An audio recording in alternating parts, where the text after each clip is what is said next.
All right, so the next panel, Real Connections, is the theme, and this is a conversation about leadership and authenticity.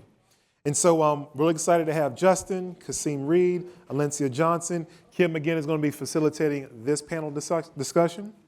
And I'm going to just go ahead and introduce each panelist and some of their highlights.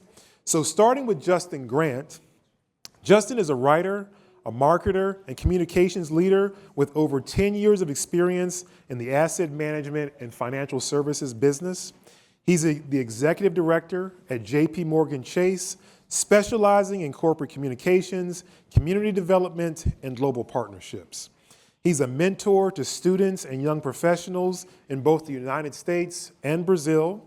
He's a board of trustees member at Long Island University, where he has taught journalism there as well.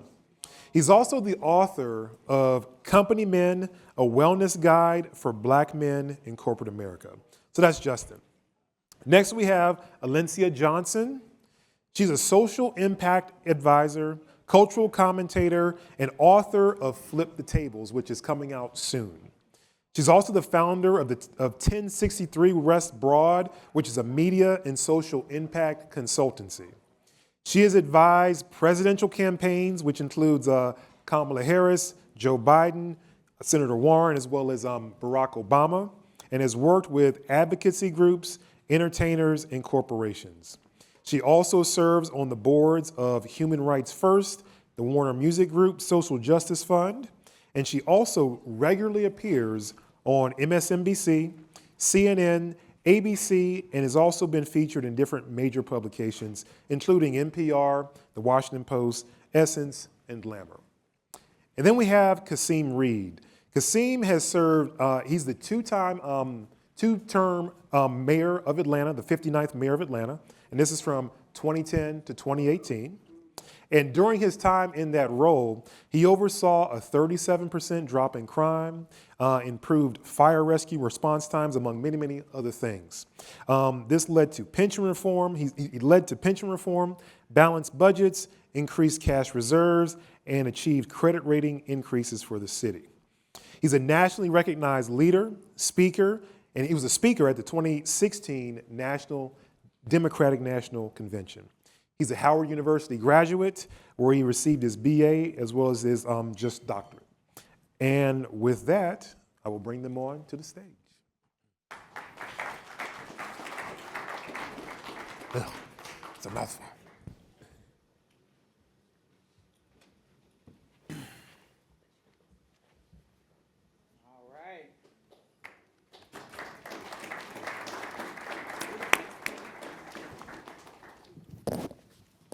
All right, did y'all enjoy that first panel? Yes. Well, buckle up, because this one gets equally as good, if not a little bit. You know, I like to say that today I'm just so fortunate, and I need to underscore that because as you can see, you know, from the first, I mean, these are very busy people and leaders, very busy. You can see it from the scope of their duties. And for them to take the time to come in and be here with us today, and again, you know, understanding that this leadership symposium is something that Google has made an investment in around where and how we continue to improve as not just leaders, but people.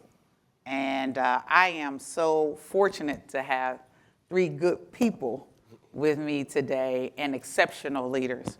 So Larry did the intros.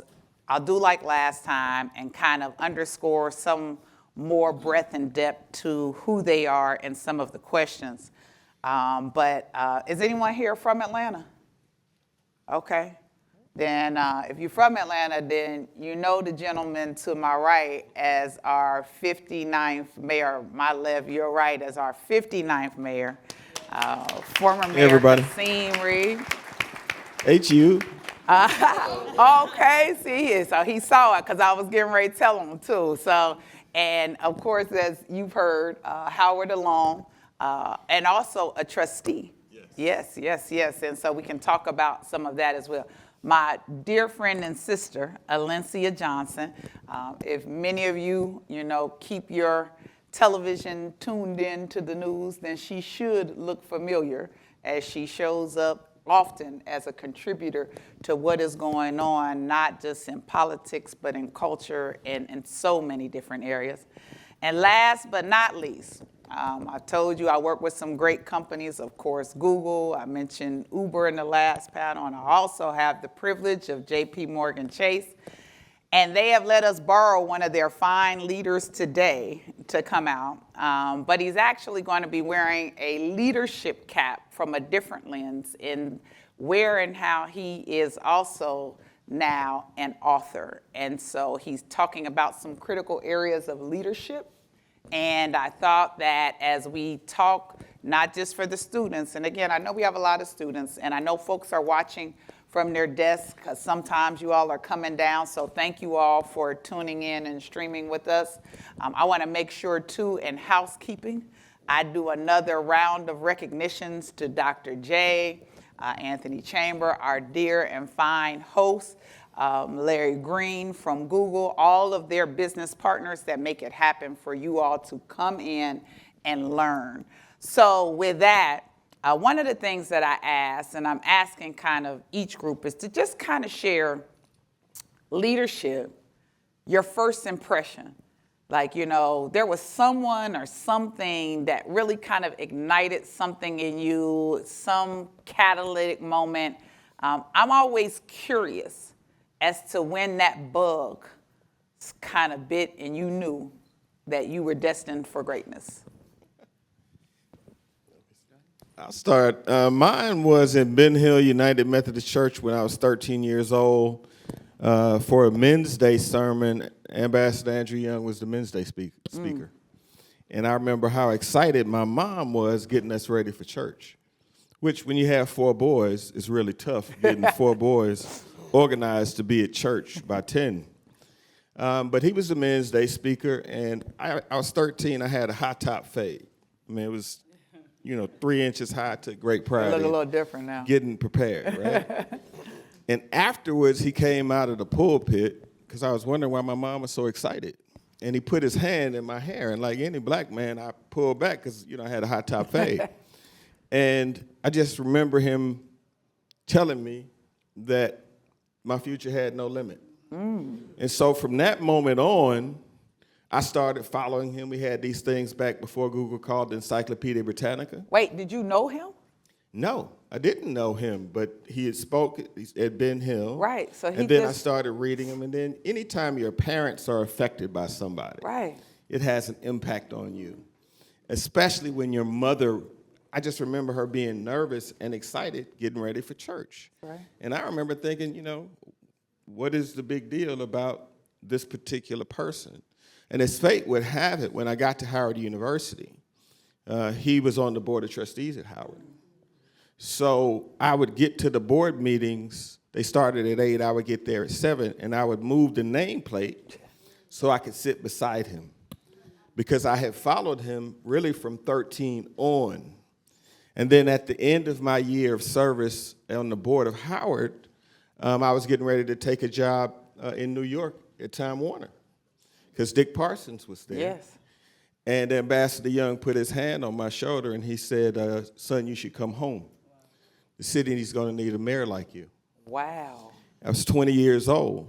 At 40 years old, I got elected mayor of Atlanta, and Ambassador Young was sitting on the couch with tears rolling down his face.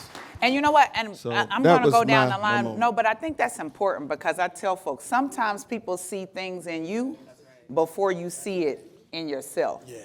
Okay, Alencia? You made me you was talking about that. So I grew up in the church. My mother's here. My dad's a pastor. So the first lady of the church was my mama, who voluntold me often to do a lot of things. So I was multiple characters in the Christmas play. But I actually go back to when I was 5 years old. My mother likes to tell the story, so I'm just going to tell y'all. When I was 5 years old at kindergarten, and apparently, and I write a little bit about it in my book too, apparently we're in the cafeteria talking about things that kids are talking about, and for some reason they weren't listening to me. And if you know me, I like to make sure my point is across. Mm-hmm. I know how to do it now in a more diplomatic way. But when I was 5, I didn't really. And so I ended up standing on top of the table and screaming, "I have something to say." Everybody got quiet. I got in trouble. Mrs. Walker had me in her office, the principal, and now you know my mama was hot. And she a black mama. Mrs. Walker is not black. But my mama is a black mama from the South. Oh, she was hot. But Mrs. Walker said to my mother at the time, "I know she's gonna get in trouble, but Alencia has leadership in her." And Mrs. Walker, I remember our interactions throughout my entire elementary school time, and I'm grateful for that because as we know what happens to little black girls in our school systems, I could have gone the other direction. When every time I was in her office because I was talking so much, because I was finishing my studies so early, and I wanted to, I'm done, you better be done too, talk to me, right? She was channeling that in the right way. And God rest her soul, I wish she was still alive to see this, but that really showed me the importance of having people that see these things that you have to help refine, that helped me be the leader that I am today, to find my voice in a way that actually gets across the point without me having to stand on the table. I flip tables over, but without me having, figuratively, without me having to stand on that table. And so I'm grateful to her, as well as so many of the educators and all of the, if you're the pastor's daughter, everybody knows you, all of the women around me who would say, hey, this is the way that you do this because you don't see it, but we see all these people following you and paying attention to the way that you were showing up. Yeah. Justin? Yeah, so for me, the leader that really transformed my life is Tashonda Brown Duckett. So she's now the CEO of TIAA, and she had a moment where she was the CEO of Chase Consumer Banking, was one of the largest banks in the world, and she got that seat. And when she got in that seat, she set out to drive how our bank serves underprivileged and underinvested communities. And she created a program called Advancing Black Pathways that was aimed at closing the racial wealth gap. And it was a groundbreaking program in its time. And it was transformative in how we operated as a company. And we wound up duplicating that program across every other marginalized population that we have. So we had Advancing Hispanics and Latinos. We have our Office of Asian and Pacific Islander Affairs, our Women on the Move team, our Office of LGBT plus Affairs, our Office of Disability Inclusion, our Office of Veterans Affairs. And without what she did, we would not proceed to serve all of these populations. And the beauty of what she did is that it's transformed our system. It's transformed the way we do business. These practices of serving communities are now embedded in how we bank. We want to bank everybody, and we recognize that in order to bank everybody, we need to have bankers that reflect the communities that we're striving to serve. We need to have a level of diversity just for business reasons, right? I was talking backstage with my friends here, and you look at the Black and Hispanic populations alone. Those two groups contribute $4.6 trillion in consumer spending to the United States economy. That is larger than the economies of Great Britain. That's larger than the economy of France. That's larger than the economy of Germany. It's larger than the economy of Russia. No disrespect to Vladimir Putin. And if we're not being intentional, we're going to lose out from a financial standpoint. So she got the big seat. She's a black woman. And, when you come from a marginalized population, a lot of time when black leaders fail or women leaders fail, it's because they stop trusting what got them thus far, and they get conservative and they're not bold. But she was bold, and she led with vision, and in doing so, she drove systemic change. And guess what? She was doing that at Chase. Every other company is watching a company like Chase. And many other companies, I have peers at Bank of America, I have peers at Citi, Goldman Sachs.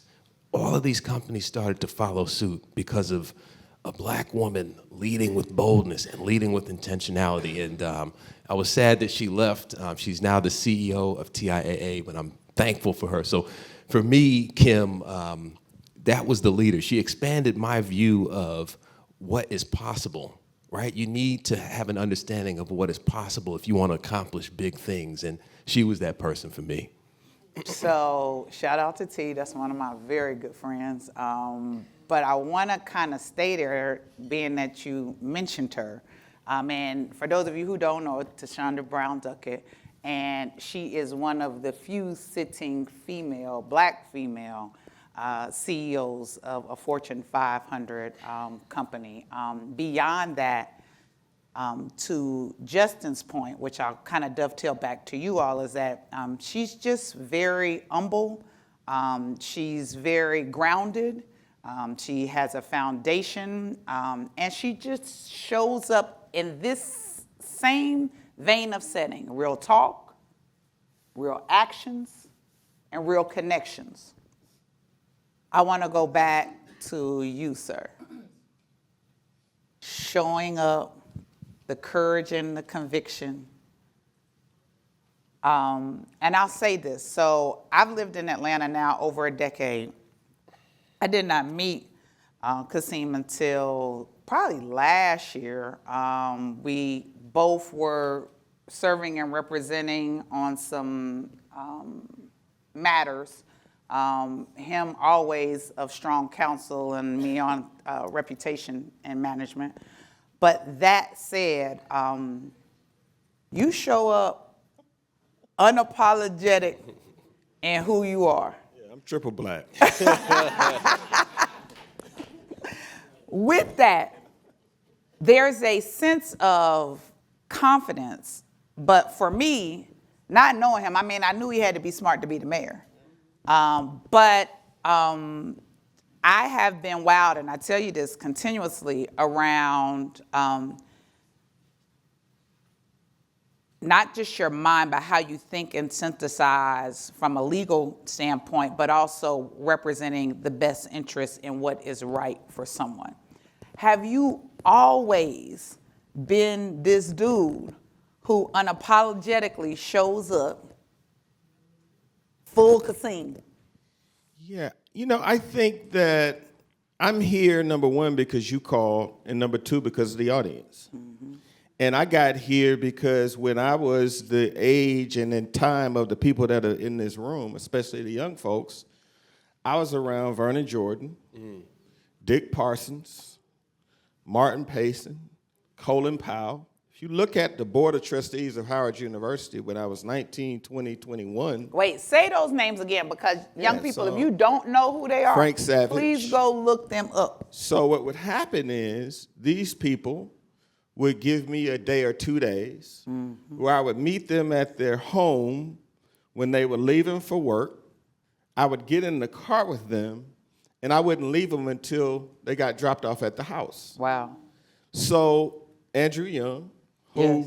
I would go over his house like you go to the Publix grocery store. So I have an obligation to be here. Wait, hold on. How did you form these relationships with these men? I mean, these are titans in business and politics. Because I know that they have people that come up to them all of the time that say, I'd love for you to mentor me. And that's not the way you get mentored. They have to see something in you that reminds them of themselves, and then it becomes a voluntary lock-in with you. Because you can't force yourself on someone. Dick Parsons just passed recently. Yes. Who was the chairman of Time Warner, one of the best men this country's ever produced. And when folks were talking about him, there were dozens of us, right? So when I was trying to figure out whether to come home or move to New York, he called me for a breakfast in the Rainbow Room. Now, the Rainbow Room is one of the most prestigious venues, but he met me at 7 a.m., flew me to New York. So if I have an opportunity to come and talk to you, I can't not. If you ask him, this conversation was a 5-minute conversation. It wasn't even. Not even? It was 2 minutes. I said, I need you. And so I know that I am where I am and who I am, and got to be mayor of the city of Atlanta and got to be a partner at a global law firm because I saw it. See, I know what it is to have a person that has a private jet that's waiting, and he holds the jet so that he can be there for a vote for you on a board matter. Frank Savage. I know how Colin Powell handles an argument, right? He said, I have led men in battle. I have watched men die. You can say no without shouting it. Right? That's right. So we all have an obligation, Alencia, Justin, certainly Kim, to be that for you to the extent that we can. And your game is to have something in you and be ready, because you never know when that moment's going to occur. And so that's why I'm here. Hopefully, from all of us, when we leave out of here, there'll be one or two or three things that if you really take and incorporate into your being, Yes, will be the difference maker, y'all. that's right. Because the game is an inches game. That's right. Come on. To that though, because I want to stay and I want to go to you, Alencia, because part of the game too is understanding when to step in and disrupt. And you speak a lot around the power of disruption and stages. And I think if we could kind of share, your view of disruption and what it means to flip the table. Well, that's the title of my book, so thank you. And I actually got that title because I love the story of the Bible when Jesus flipped over tables in the temple. Like, that's my favorite Jesus, crunk Jesus. And I had he was crunk. He got angry and was like, you're not going to do this. And I had to step back and think, what is the proverbial tables in our lives, in our own lives or in the world around us, that we need to flip over and make new? But what is the point of disruption? It's not for us to just be a Tasmanian devil barreling through and making a mess and not building anew. Disruption is actually for us to create something new that is actually going to work for us.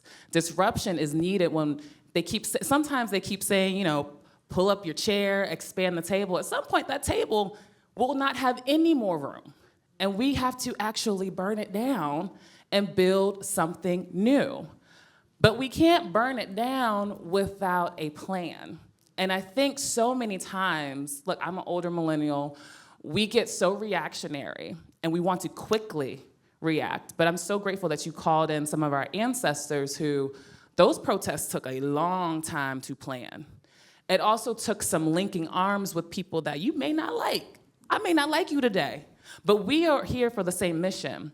But that takes a lot of self-work too, which is why when I started writing the book, I said, so how do people have impact? How can we show up? And I've worked a lot in politics, and I realized that there are, I think you can agree with me on this, that there were a lot of broken people doing harm to one another when we're actually supposed to be the ones creating solutions to help communities. But we can't even be good to our brothers and sisters. Oh, that comes from a deep hurt that you need to go do some healing and some self-reflection. And I realized that with myself too as a leader. I said, oh wait, I remember this one girl I was managing, and God revealed to me that look, y'all are just not going to work. But even in this, I said, okay, what am I projecting onto her? Let me do some self-reflection, which is why I go through stages in the book that you first have to disrupt yourself and face those things that you're scared of. Because also, as you face those things within yourself, you know what you build? That courage and confidence that you belong in the rooms that you're called into. That your courage will go before you, and you're just chasing up after it. And then after you disrupt yourself, you got a little confidence, you got a little swag, you know that you belong in the room, but then you need a disruptive, radical vision for something new, and not just for the world, again, for yourself. I get questions all the time of, how did you become this Black woman in politics who does work in the entertainment industry? You show up on television in a denim dress, you do all these things that don't fit the mold of Olivia Pope on Scandal. That's because I am courageously myself, and I know when I'm called into the room, there's a reason I'm supposed to be there. When you were talking about your college experience, it made me think of the president of my university, Colin Powell, came to have dinner with students, and I was one of 5 students who sit at his table. I had to go to meetings with Congressman Bobby Scott, who was a member of the CBC, because he was invested in our university, even though it was the only PWI in the area. And so had I sat back and not been myself or said, oh, I'm not ready, I would have missed those opportunities. But that courage, and I stick with courage instead of fearlessness, because courage is not the absence of fear. It understands that there is something bigger than my fear that requires me to continue to go forward. Whether it's God, for me it's always God, and also the mission in which I'm on this earth. And so once you got that confidence now, you got your swag, you got this big radical vision of who you can be, what the world can look like, then you learn to disrupt your community. And you do it in ways that I also tell people all the time, because people get really anxious with the news cycle. They're like, oh, I'm gonna quit my job and start this nonprofit. I'm like, well, we don't need any more, we got a lot. You could invest in some, or I'm gonna quit my job and I'm gonna run for office. And I think there are people who have done that, and it's been great that they come from certain sectors and they bring that perspective. But we also have a lot of underrepresented voices that are already running that need support. How can you in your everyday at work, in your community, get involved? How can you figure out these are the issues I care about and engage in that nonprofit? Donate some money. Look, we go to brunch, we go to dinner, donate that money to a nonprofit or an organization, or stand in the gap when you see an injustice. I had an interesting harassment situation happen at the gym the other day, and thankfully there was another woman to help intercede that moment with this white woman who continued to come at me. Those are the daily disruptive moments that we need, but you gotta have the courage first, and you gotta also understand that the only way for us to get to anything is through community and through connection, not on our phone, but actual real community. But you gotta have that courage first, and yourself, and then that big vision, and understand that if we are all in our purpose, this disruptive purpose, think about millions and billions of people, what those little ripples will turn into big waves. And that change won't feel so hard and overwhelming because we're all playing our part. Yeah. Justin, you too have a book coming out.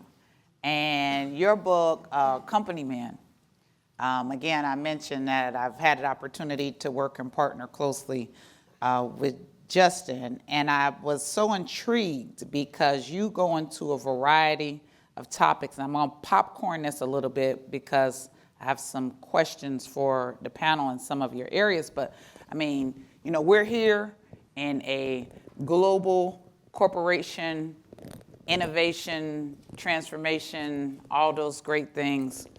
And the folks who work for a great company. But that doesn't mean that every day is a great day. And whether you work for a great company or a large company or corporation or a small company in their business. But you talk about some areas that are common and universal. Code switching. What does it mean to code switch? What does it mean to have that courage and conviction in an area where the company may think differently than your personal views? How is mental health and well-being? So I wanted to give you an opportunity to share and pour into where, because you've done the research and the data. Yeah. And we talked about yesterday too, the importance of data. You want a strong argument? Yes. Show me the data. Yeah. Okay, Justin? Yeah, I appreciate that, Kim, and I live in data. We got to follow what the data is telling us. And so I have a book coming out in 2 weeks. It's called Company Men, A Wellness Guide for Black Men in Corporate America. And the genesis for this book, the start of this journey actually began on December 29th, 2002, which for me was the day that Superman died. I don't know if any of y'all are comic book heads, but the death of Superman, that was cataclysmic for teenage boys in the 90s. But anyway, my uncle, Juan Simpson, he was the CFO for Ethicon Endosurgery, Inc. That was one of Johnson & Johnson's surgical instruments companies. He was the man. He was my hero. He dropped dead of heart failure on a basketball court at the company gym on December 29th, 2002. And for the past, since then, it's been 23 years now. I've been trying to make sense of why did this happen? Because he was a fit guy. And then I get into corporate America. I get my first job. I'm a reporter at Thomson Reuters. And I'm having trouble assimilating into that newsroom. I landed the job because of the National Association of Black Journalists, but it was tough fitting in there, right? being a reporter is tough, and then some of the nuances of corporate as a person of color were tough. And I developed gastroesophageal reflux disease. My blood pressure spiked. I had anxiety.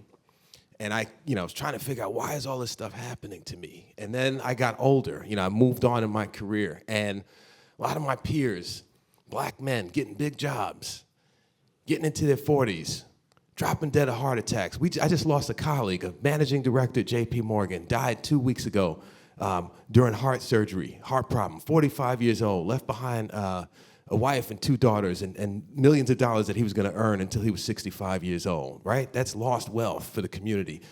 A year before that, a brother that I work with, one of the first black CIOs in the history of corporate America, in the history of Wall Street, has a massive stroke at the age of 48 years old. He's debilitated for the rest of his life.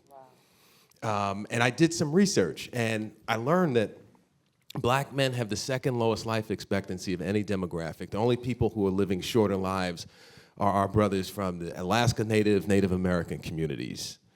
The other thing that I learned in doing my research is that as black men climb the socioeconomic ladder, as we get the education, as we land the job, we're actually more likely than any other group to develop anxiety and depression. And then there's all sorts of downstream impacts to your health when you suffer from those conditions. And so, in the book, look, I make clear, corporate America, those of you who work at Google, working in corporate America is hard, no matter what your background is. There's office politics, there's micromanaging bosses, there's coworkers you can't stand, there's the coworker that heats up stinky fish in the microwave, right? There's annoyances. I also think corporate America, it's a lot like being on an airplane in a sense, right? And peace and blessings to the people who lost their family in that accident, right? There's a level of fear that comes from corporate America. Like, everybody seems outwardly calm, but we're all secretly afraid of losing our jobs. I started my job right after the global financial crisis in 2008. Saw people losing their livelihoods. My mom was laid off from Goldman Sachs.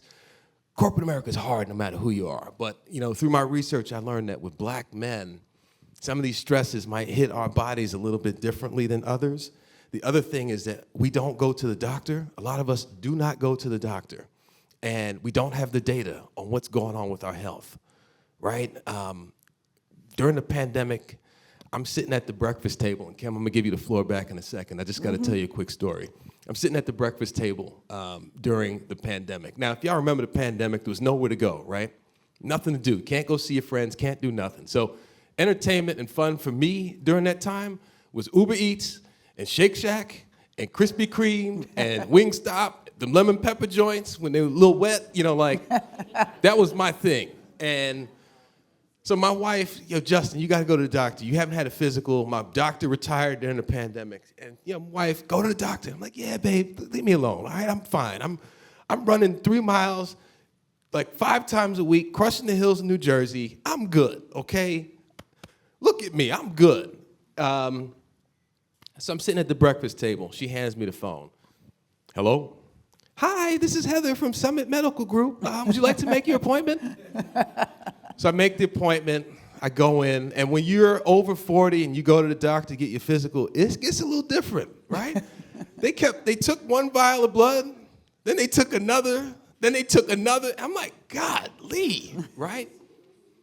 So, and I leave, and I can't watch when they're drawing blood. I'm a brave dude, but I can't look. So anyway, fast forward a week, I'm in the drive-through line at Dunkin' Donuts. I'm about to get a turkey, sausage, egg, and cheese, with the coffee. And I start getting these push notifications from Summit Medical. All right, I'm in line. You're pre-diabetic. Wow. I'm like, what the freak? How am I pre-diabetic? Your this is elevated. Your that is elevated. I go to the doctor. I'm like, Doc, what's going on, man? He was like, look, man, you're still a healthy dude, but you're like a car with every check engine light on. Wow. Right? And I want y'all to just know that a lot of these conditions that we're walking around with are 100% reversible with lifestyle stuff. So pre-diabetes, I reversed that in 3 months. You know how I did that? I stopped eating garbage. I got 150 minutes of exercise a week. You have to lift weights. And it's not about vanity. When you lift weights, it changes how your body stores glucose. So make sure you get some strength training. And then when you're younger, in your 20s, I see some young dudes in here. You know, it's vanity. You want to look good at the beach. But as you get older, it's about your posture and staying strong. You got to work your legs, right? Because if your legs are strong, that means your blood is pumping effectively. You know, your lipids are not all crazy. So you got to lift weights. 150 minutes of exercise a week. You got to eat fiber, okay? Eat the salads. You can eat carbs, but they got to be good carbs. Quinoa, stuff like that.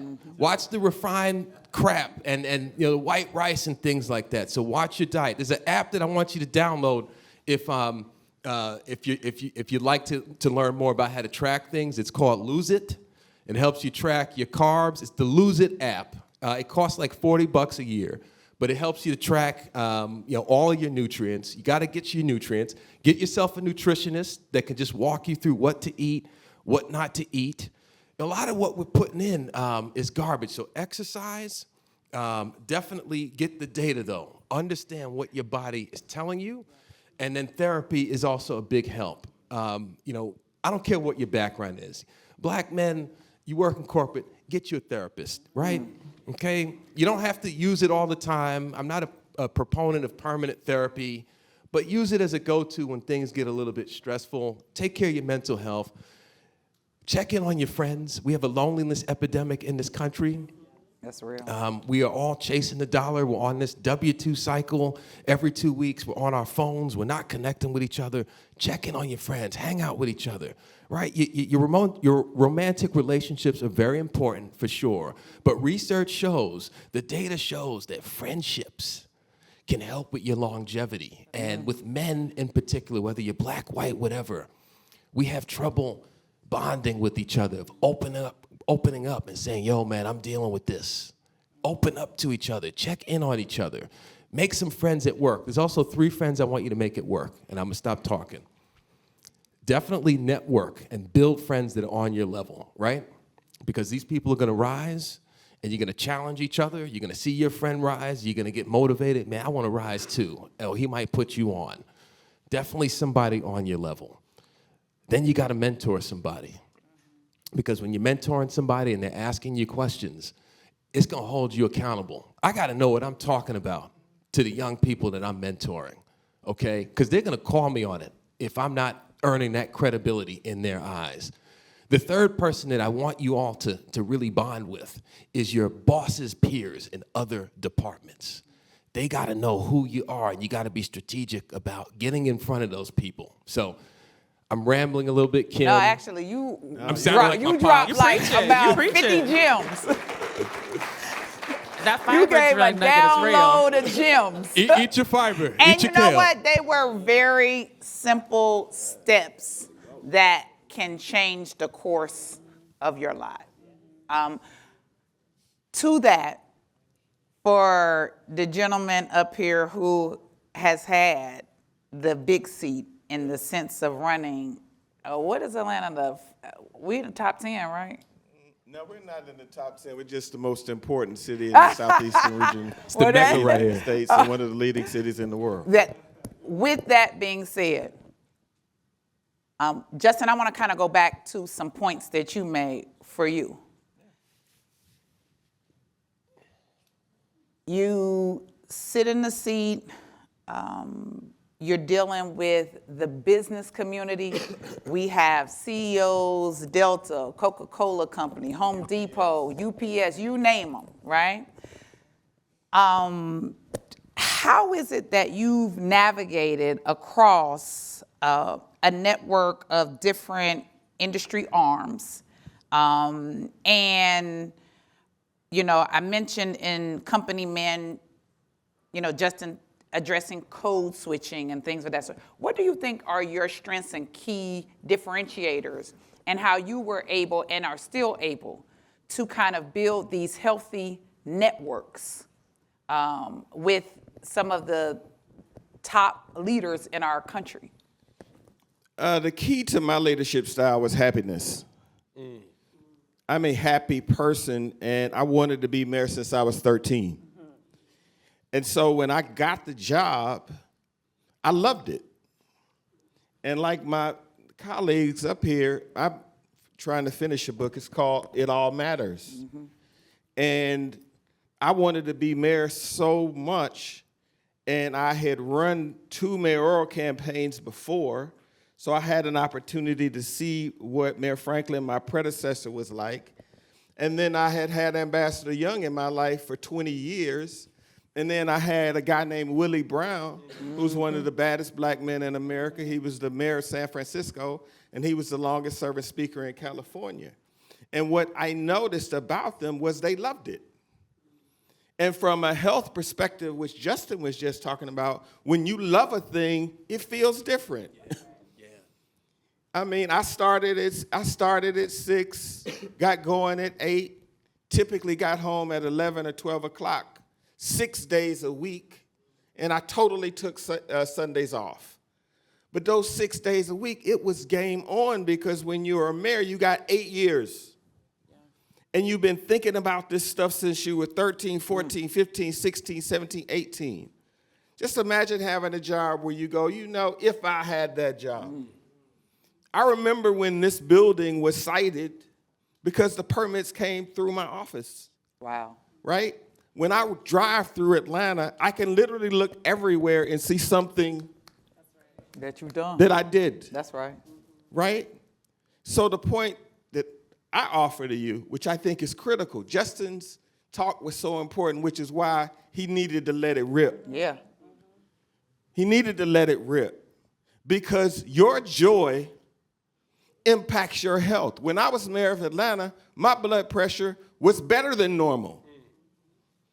And I had a job where a city is a live beast. And when you wake up, there are 12 people waiting for decisions literally until you go to sleep at night. Right? Whether it's a senior citizen who wants her sidewalk repaired, or whether it's Arthur Blank wanting a $1.5 billion stadium built, right? Or whether it's Norfolk Southern or Pulte Homes moving their corporate headquarters to the city of Atlanta. So the breadth of what you're dealing with is unbelievable. Yeah. So if you don't approach what you're doing with joy, you're in the wrong space. I love what I'm doing. Mm-hmm. Love it. And I'm here to share with you that it makes what you're doing healthier, in addition to lifestyle. And the message that I have for you, if you don't remember anything else I say, use your physical capacity. Yeah. And then to just build on what Mayor said, when you love what you do, you're going to be a genius at it. Your physical capacity, you all. To the young people in this room, wherever you are, you got one shot to be able to stay up 20 hours and get up the next day and function normally. Trust me, I can tell you. When I ran for mayor, I was 40 years old. I beat everybody because they couldn't keep up with me. Right? I was broke. My friend said, come to L.A., do a fundraiser. I fly to L.A., I catch the 2 o'clock. I land in L.A. about 4. I do 3 fundraisers in L.A. It's 6, 8, and then I catch the 11 o'clock. I fly back to Atlanta. I land at 5:55 a.m. I do a press conference at 10 a.m., right? And I campaign that day. When I was doing my reelect, I did the same thing at 44 and almost died, right? Because I thought, man, when I was 40, you could do the same that thing. was easy work. Mm-hmm. But now that I was 44 and it had the big job, I had changed. Wow. So when young people walk up to me in the elevator and said, what could I really do different? It's this time you have, you all. Don't waste it. And people need to be emphasizing to you all, this is your moment to be ready for everything else to layer on. So use that physical capacity, and to Justin's point, check on each other. Y'all Check see me on up each other. here smiling and nodding. I know some bad people, y'all. I know some strong I was running leaders. for mayor. I'm losing. I'm in a cold hotel room in Chicago, Illinois, because the whole time I was running, I was in last place until the very end. I'm sitting there on my birthday My friend drops off a cupcake. True story. And the phone rings. And I pick up the phone, and because I'm running, I front that I'm well.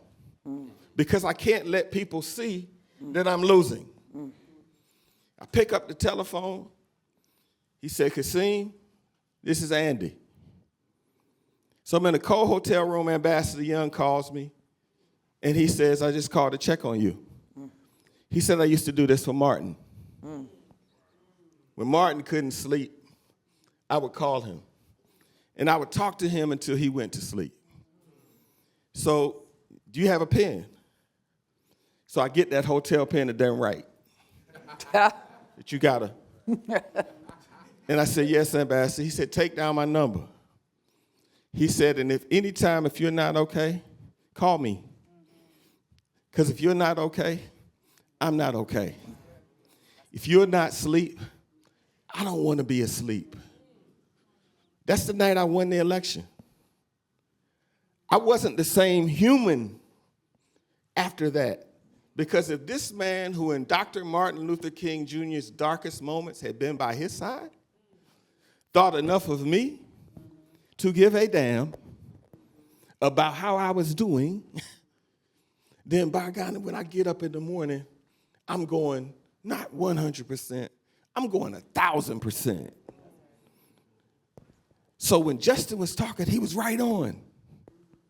You got to have 3 or 4 people that are just like that, and you got to get in a room and say, we're going to do the whole ride together. It will change your life. All right, so it's going to move really fast.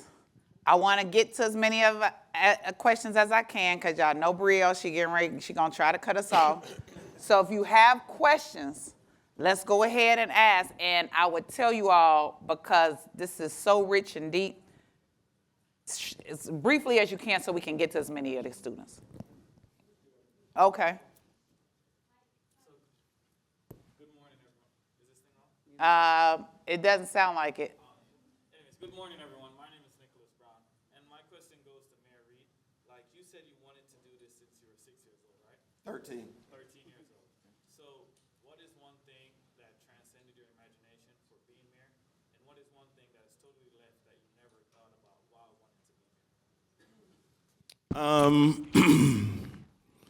The thing that transcended my thinking while I wanted to be mayor was all being in a big job in public life is it's just a force multiplier of what you want to do and who you are.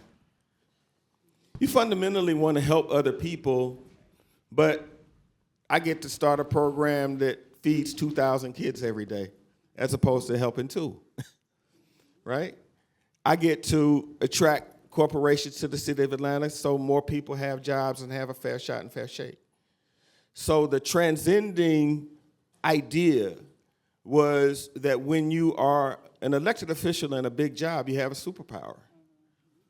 I could meet a kid that didn't have money for college. I could pick up a telephone call and that kid didn't have a scholarship for college. That's not normal. And so that's why you want to use that time. In terms of things that I wish that I think about now, out of office, it was clearly the mortgage foreclosure crisis. Because during the mortgage foreclosure crisis, we were in the worst economy in 80 years, and leading banks were coming to me offering to turn over whole housing portfolios to me. So that was a moment where I could have acquired 4,000 houses because banks had portfolios that they were willing to unload at very little cost.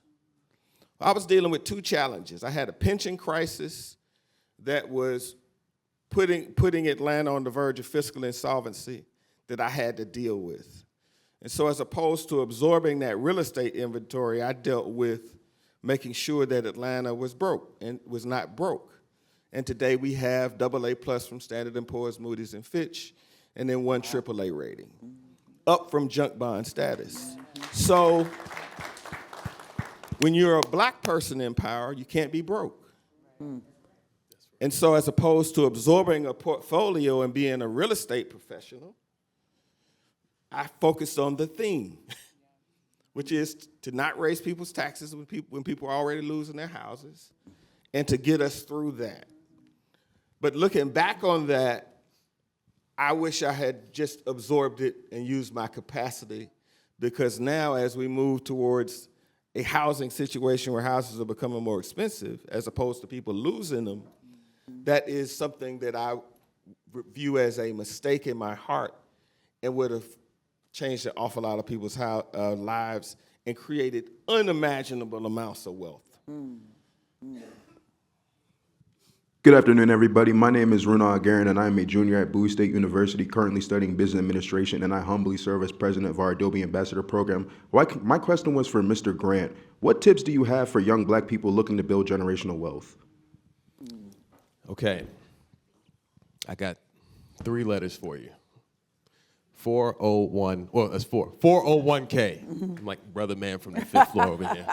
401k, right? You got to get regular exposure to the stock market. So you land a job at Google, max out your 401k, especially if you get a job at Google coming out of college. Just max it out, set it and forget it, stay invested for the long term. I know people that are in their early 40s and they are 401k millionaires because they stayed invested over the long term. I'm 44 years old. I'm looking at my balance. I'm like, yeah. You get that company match. I know it's not the flashiest thing, but get that exposure. Just set it and forget it. Another thing you can do is save regularly. So set an alert and pay yourself first. You get that paycheck, pay yourself first. Set that money aside and don't even look at it, right? And just let it build up over time. The other thing is keep it 700. My good friend Sekou Kalen, who started Advancing Black Pathways, he would say, don't keep it 100, keep it 700, right? That's your credit score. Because once you have a 700 credit score, it can get you access to the better rates so that when you want to buy that first home, you'll be able to get a good rate and be competitive for that. Get yourself some property. House hacking is something that I am a big proponent of. So if you can acquire yourself a multifamily and maybe you live in 1 unit, and then you rent out the other 2 units, and now you're paying yourself. You got other people paying your mortgage for you, and you might build in a little bit of cash flow for yourself. So I'm a big proponent of 401k for sure. 4 letters, not 3. My bad, y'all. Big proponent of setting it and forgetting it with these contributions. Every 2 weeks, you're getting into the stock market when you are invested in your 401k. And then just set those alerts. Make sure to save your money. I sound like somebody's father over here, but save your money and get yourself positioned for some real estate. Can I add to that? Thank you for that clarity, because Justin is actually at JP Morgan Chase, and I want to say this especially to young people, where there's a lot of influx of advice on social media, a lot of get rich quick, black billionaire, black millionaire, all this advice that actually I think podcast mics need to be banned. Do not listen to that advice. This is the simple advice that actually works.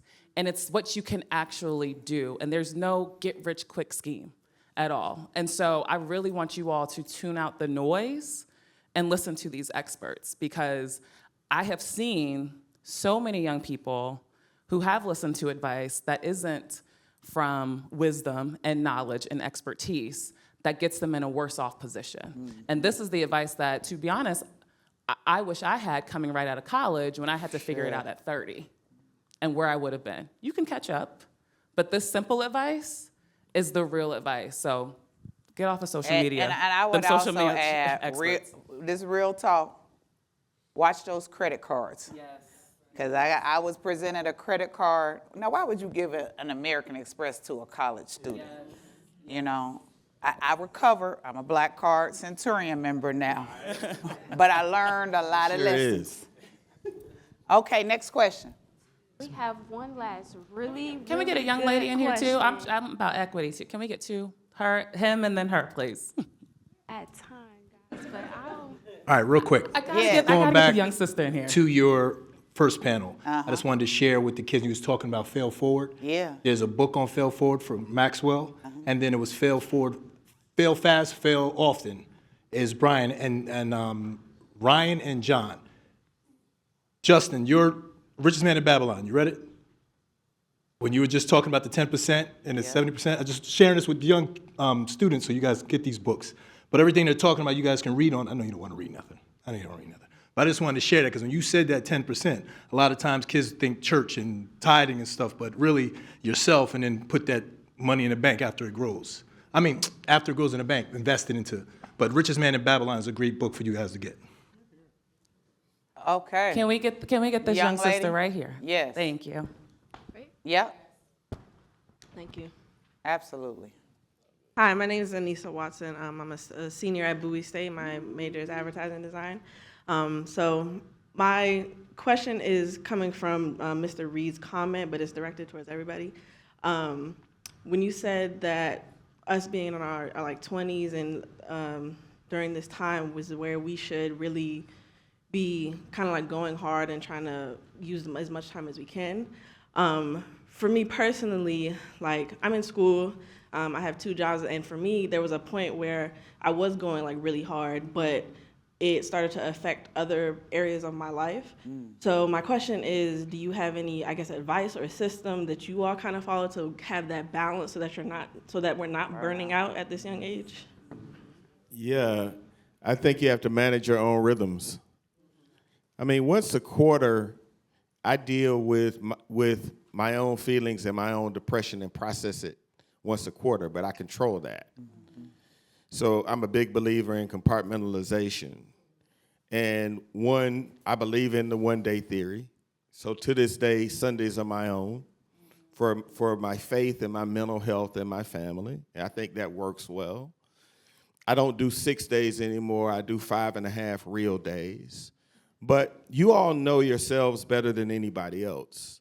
So I was advocating go hard and being so clear about it because I think that right now the messaging around it is totally off. So I went here because I think the messaging right now is too fluffy and I think it's hurting people over the long haul. But I do believe, once a quarter you ought to go somewhere and deal with your mess. And I've been doing that since I was in law school. One of my mentors, one of the people that I remember said, go away and deal with your own mess. You can be depressed. You can stay in bed, but it's got to have a clock. Yeah. I'm actually really glad you asked that question because I tell a story in my book, What Happened to Me in College. I was overachiever. I was president of my chapter. Shout out to the ladies of Delta Sigma Theta Sorority Incorporated. Hey, sorors. I was also president of our Black Student Union. I was cheerleader. I was in the President's Leadership Program. I started another organization. The list goes on and on and on and on. I was doing some good trouble on campus. I also was dealing with anxiety, depression. I was diagnosed with OCD when I was 15. And my grades were not where they were in high school. I was honor student, AP student in high school. College, I was getting by. And I had a nervous breakdown the summer before my senior year. And I had the internship that I was looking for. I thought I was gonna go into journalism on television, but I'm very, very biased in my opinion, so I had to go to the commentary route. But I had this prestigious news internship in Washington, D.C. at one of their stations, and I had a nervous breakdown. Could not get out of my bedroom. I called my mother at work. It was 4th of July, like weekend or something. I called my mother at work. I was like, we gotta go to the emergency room. I cannot get up. And one of the nurses at the outpatient facility that I was working with said, I'm not surprised that you're here because you're putting so much pressure on yourself. High achievers tend to find themselves here. And I write in my book, there's 2 chapters, and I really hope that you get it, and maybe we could give some to the students that have come to this. There's a chapter in there called Great versus Good Enough. And I had to figure out, okay, what do I need to be great at, and what can I just be good enough at? I realized I wasn't going to, and I'm not discouraging you all from being in your studies at all, but I was like, I'm not going to law school, I'm not going to medical school, I can maintain my scholarships at this GPA, I'm gonna maintain that, and I'm gonna be good.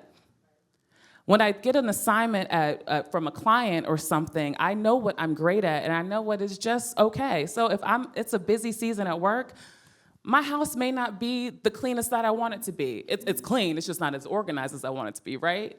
Or if I don't have that much time, I go to the gym. Like this morning, I was tired. I couldn't lift a weight, but I got on the treadmill and walked for 30 minutes. It was good enough, right? Because I had to show up here. And so I want y'all to know the difference between great and good enough. I'm a proponent of mental health and taking care of yourself and all of that. And to the mayor's point, I too have an issue with some of this language because it's taking people to completely check out versus, and it puts us in such a binary of either you're all in or either you're all out when it's actually in the middle, right? You figure out your capacity. Sometimes you can go hard, sometimes you can't go hard. There's another chapter I write about, particularly being a Black woman, and how I'm tired, I'm done achieving. I've achieved a lot. And now I'm in a place of, I wanna have more fun, and I wanna do other things. But then I say that, and Kim knows me, I worked for Vice President Harris this last semester. I was in the middle of a move. I taught at Georgetown. I was doing 17 things in a sprint for 3 months. And then in December, I said, I'm taking care of myself. And so there are gonna be times that ebbs and flows, but you gotta decide what you're going to be great at, and it might be just 2 or 3 things, and that's actually amazing if you were great at more than one thing. And be good enough at everything else. And last but not least, do not put your health and your people, like your friends, like my friends kind of know what I do, but they don't know what my day-to-day is. They don't know. Don't put them on the back burner because you need them, especially in the moments of, and the last thing I'll say, develop a spiritual practice, meditation practice, whatever it is. I have a spiritual practice to your point about you love being a mayor. There are days I'm complaining, I'm like, ooh, I can't stand this client. Ooh, I can't believe I gotta argue with this person on national television. And God's like, yeah, but you prayed to be here. So you're gonna have some hard days, but I prayed to be here and I'm living in my blessing. And so I have to honor that. So I hope that helps you, especially you all in college, in navigating this as well. So what I would say, we're gonna close out. I told you all that this was gonna be equally good. I'm excited also for the next panel. We're gonna ask for quick switches, but before we do that, I wanna remind you all that Flip the Table, this is Alencia's book, March 11th is when it comes out. You can pre-order Flip the Table. And then Justin, he didn't have his hard, but he did come prepared. I got you, bro. It comes out in 2 weeks, so. His comes out to company men. So he has his QR code. You can go on in and look at that too. My mayor's comes out Christmas, so holiday season. You can look to put his book under the tree. And let's give another round of applause for these great leaders. Take a picture.